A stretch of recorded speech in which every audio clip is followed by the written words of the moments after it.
Kabar Mayang dapat beasiswa, Dodi Sudrajat kini membantah, ngaku dibiayakan orang, Dedi namakan beasiswa ucapnya. Adik Vanessa Angel, Mayang sempat dikabarkan mendapatkan beasiswa dari pihak Universitas Prof. Dr. Mustopo Beragama. Diketahui pemilik nama lengkap Mayang Luciana Fitri ini ingin mendaftar di Fakultas Kedokteran Gigi, FKG, Universitas Mustopo. Sebelumnya sempat muncul pengakuan dari Mayang bahwa dirinya menerima beasiswa. Atas pernyataan itu, pihak Universitas Mustopo sempat angkat bicara hingga membantah adanya pemberian beasiswa. Pun kini, Dodi Sudrajat ikut memberikan klarifikasi atas ramainya pemberitaan. Ia menyebut Mayang tidak mendapat beasiswa dari pihak kampus. Namun, Dodi menyebut, putrinya mendapatkan bantuan biaya pendidikan dari seseorang, yang disebutnya memiliki sikap baik hati. Ini salah pemberitaan, dari awal tidak pernah Mayang dan Dedi mengatakan ada beasiswa dari kampus Mustopo. Jelas Dodi Sudrajat, dikutip dari YouTube Seleb Oncam News, Minggu, tanggal 3 Juli tahun 2022. Beasiswanya itu ada seseorang yang memberikan beasiswa ke Mayang untuk sekolah mengambil fakultas kedokteran di Mustopo. Jadi beasiswanya itu personal, lanjutnya. Disinggung soal identitas seseorang yang memberikan beasiswa ke Mayang, Dodi tak mau terus terang. Ada seseorang yang Dedi nggak bisa sebutkan namanya, orang ini baik sekali.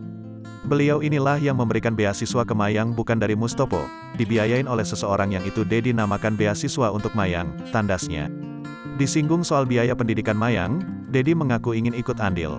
Namun Dodi mengaku senang jika semua biaya pendidikan hingga keperluan kuliah Mayang ditanggung orang tersebut. Tinggal tergantung nanti ke depannya, kalau Mayang harus membeli alat-alat kedokteran dari Dedi ya Dedi yang beliin, tapi kalau misalnya seseorang yang baik hati ini, udah nggak usah keluar uang saya yang biayain ya udah, yang nggak apa-apa itu kan sama aja beasiswa, tutupnya. Dalam kesempatan itu, Dodi mengungkapkan fakta lain Mayang belum diterima kuliah.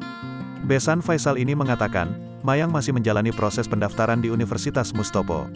Mayang masih harus melalui beberapa tes hingga wawancara terlebih dahulu. Menurut Dodi, dari ribuan pendaftar Universitas Mustopo hanya akan mengambil ratusan calon mahasiswa saja. Sebenarnya isu, Mayang, belum diterima kuliah, memang benar, jelas Dodi. Karena prosedurnya melalui tes dulu, tadi juga ada wawancara, dari ribuan pendaftar, kata orang Mustopo, diterimanya hanya ratusan aja sih, pungkas Dodi. Mayang belum diterima kuliah, Dodi tutut mengungkap rencana lain. Jika tidak diterima di FKG, Mayang bakal mengambil jurusan lain.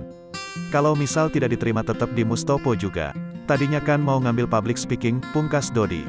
Nanti kita bicarakan plan B-nya, tambahnya.